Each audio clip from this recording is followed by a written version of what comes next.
Baltimore City. Yes. Thank you, Dr. Belcher. Thank you, everyone, again. My name is Simone Sawyer, and I'm a second-year master's student here at the School of Public Health. I had the pleasure of working with Dr. Jackie Jennings this summer, and I'll present to you our work of how we took a community-based participatory research approach to improve engagement and dissemination with gay, bisexual, and same-gender loving men, which I'll refer to as MSM in this presentation here in Baltimore City. So I'd like to thank the CDC and the NEST Corps for the funding this summer, and I have nothing to disclose. So the rates of syphilis are increasing in the United States and here in Baltimore. Specifically here in Baltimore, rates of syphilis are 4 times higher than the national average. And when we look at groups by sexual behavior, men who have sex with men account for 65% of those rates. So the UShine study is a study that I worked on this summer that seeks to understand the spread of syphilis and HIV among MSM with primary aims of translating the information we find to practice in public health departments, and also how we can engage participants in the research more meaningfully throughout the 2-year study. And so in doing this, we spent 1 year just planning and doing focus groups with participants to see how we could engage them in the research. And we found lots of information about how we can ask questions about sexual behavior and engage men who have sex with men. But we did find something that stuck out, which is that men feel overstudied and stigmatized. This quote says, "I mean, the oversaturation of studies in the Black gay community is becoming overwhelming at this point. I should say, because it's a lot going on and there's nothing coming from it that I feel like is helping the community to grow or be more informed about the things that we don't already know." So this kind of talked about the double-edged sword of HIV and STD research within this community. While participants were happy that research was being done to decrease the rates, they felt like the overwhelming amount further stigmatized them of being a disease-burdened population, and that with all the studies going on, nothing was really coming from it that they didn't already know besides getting tested and wearing condoms. So we thought it would be really important to figure out how we could disseminate to the community. And so we looked in the literature and we found that there do need to be improvements in how we disseminate our information. So a study by Brownson and his colleagues was conducted in 2013 and found that 73% of public health scientists spend less than 10% of their time on dissemination beyond the scientific journal, presentations, things like that. And while 53% did have a person dedicated on their team to dissemination, only 34% involved other stakeholders throughout the process, such as community members. But when we looked at community-based participatory research, which is CBPR, we did find some improvements in dissemination. So CBPR is a framework used in research to help engage the community throughout the process, and it inherently values community voice.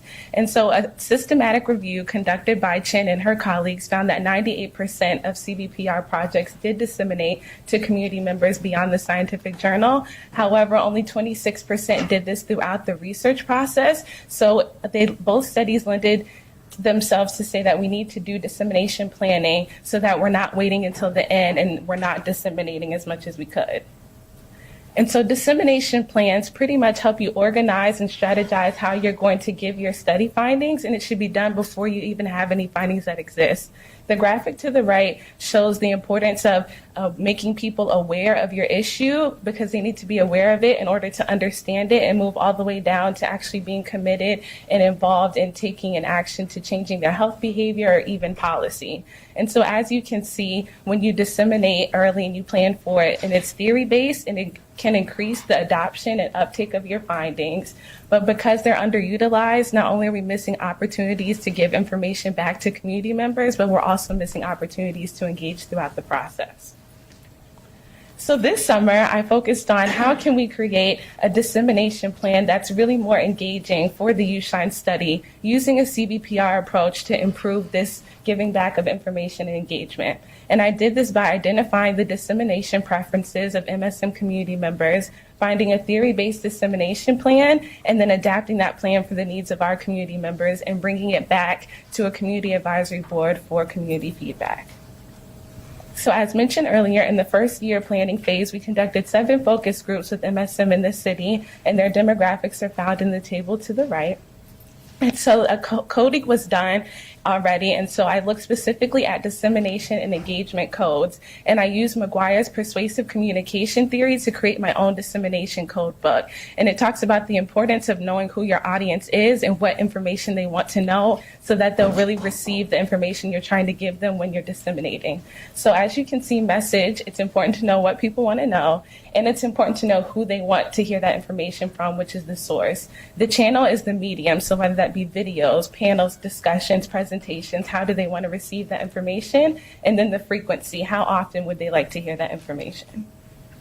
And so after I coded the dissemination code books, I searched the gray literature to find dissemination plans that were out there. And I found the Canadian Health Services Foundation plan and used that because it was theory-based in McGuire's persuasive communication theory. And so I adopted the plan to meet the needs of our community members and brought it to a community advisory board made up of 6 to 7 local community members that we identified through our own networks and people who were really engaged in the focus groups. And I brought the plan and asked them, what did they like? What did they think? Should there be any additions made to how we're going to disseminate throughout the study? So I'll talk more about the dissemination preferences I identified. So the first message is people wanted more knowledge about syphilis. They want to know why the rates are increasing, what are the signs and the symptoms, and can it be treated? They wanted to know if anything about syphilis had changed since the Tuskegee syphilis study, and they wanted to know more about transparency in the research process. So just understanding what updates are going on throughout the study, how is their participation really making a contribution to the community, and to further, like you said, not stigmatize them as only being a disease-burdened people, provide information beyond sexual health. So they wanted information about trauma and mental health, access to local resources such as transportation and housing, and even highlighting some of the good things that community members are doing in their professional careers maybe, or just hobbies. They wanted to hear this information through community events, social media, and even PSAs on radio and billboards. And then they wanted to hear information from researchers as well as opinion leaders in their community, and said they were more likely to hear information and understand it when it came from their peers. And so as you can see, frequency was, we only found things that were monthly, but we felt that this was a good opportunity to get more feedback from the community advisory board to see if this was sufficient enough or if there's anything else we could add. And so on the left is the dissemination outline from the Canadian Health Services Plan, and then on the right, I'll show you how we adopted it for our study. And so our dissemination goal was to build a stronger rapport with the community members by addressing the key messages they said were important to them.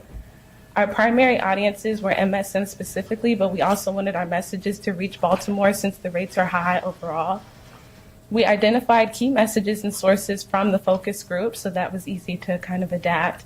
And then the activities really combine the message, source, channel, and frequency. So we talked about maybe having an event at the end of each year to give highlights and study updates so people know what's going on. One of our CAB members does a local food and clothing drive, so how can we support him and finding access to local resources while also giving information. We talked about social media posts and how peers can share social media posts about syphilis so that they're engaging with people. And then we also talked about budget and evaluation. We didn't go too in depth, but we just talked about the importance of not only measuring how much we're disseminating, but the quality of our dissemination and engagement. And so these are just some quotes from the CAB meeting. People really liked the genuine community investment in events that we wanted to have. People did not want any newsletters. We are in a digital age, so they said, please stick to social media and videos.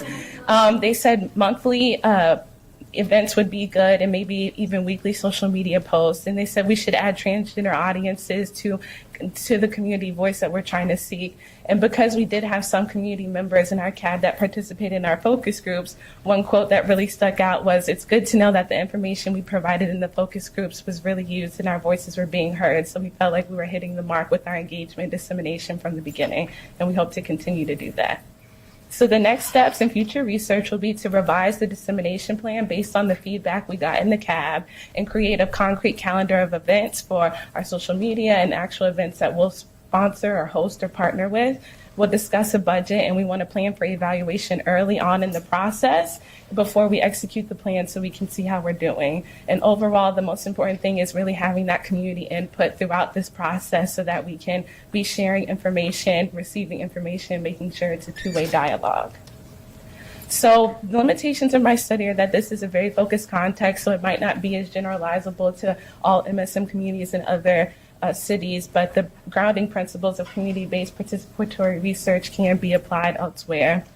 And our focus group participants and CAB members were selected from a convenient sample. However, throughout our CAB meetings, we did try to talk about understanding that we are a selected group at the table. And so how can our voices and engagement activities represent voices that might not be at the table, that are hard to reach or more vulnerable? And so overall from this project, I learned that CBPR isn't a promising approach to dissemination, and that we do need to focus more on tools. There are dissemination plans for researchers, but when you bring those dissemination plans to CAB meetings, it's really hard to really engage because they're really dense. So maybe having supplemental tools to bring to community advisory boards when you're trying to get that engagement and feedback.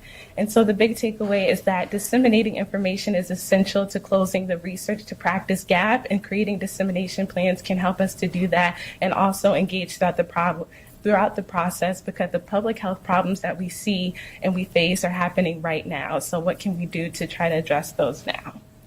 So I'd like to thank everyone who participated in the focus group, Dr. Jackie Jennings and the YouShine team, everyone in the Ferguson RISE program, and all the fellows for the support this summer. Here are my references. And okay.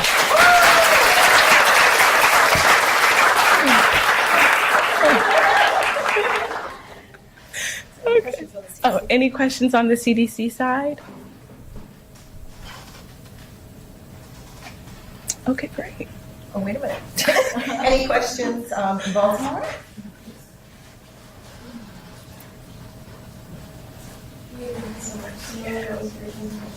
I was just wondering, who do you think are some of the key stakeholders in this conversation? You mentioned the researchers and the community members themselves, but are there any others that you might think of? Well, I know for our project, we also want to think about disease intervention specialists at the Baltimore City Health Department, because rates of syphilis these are the highest rates we've seen since 1993. And so the way we're trying to track how disease spread, really it can be nipped in the butt, sorry to say that, but at the public health departments, and thinking about how we can spread more knowledge about how we're thinking about risk and disease identification. So also having them as a part of the conversation is an important factor, and making sure we have community members as well and researchers. So that would be the first step, especially for our project when we think about disease spread and how we combat that here in Baltimore City.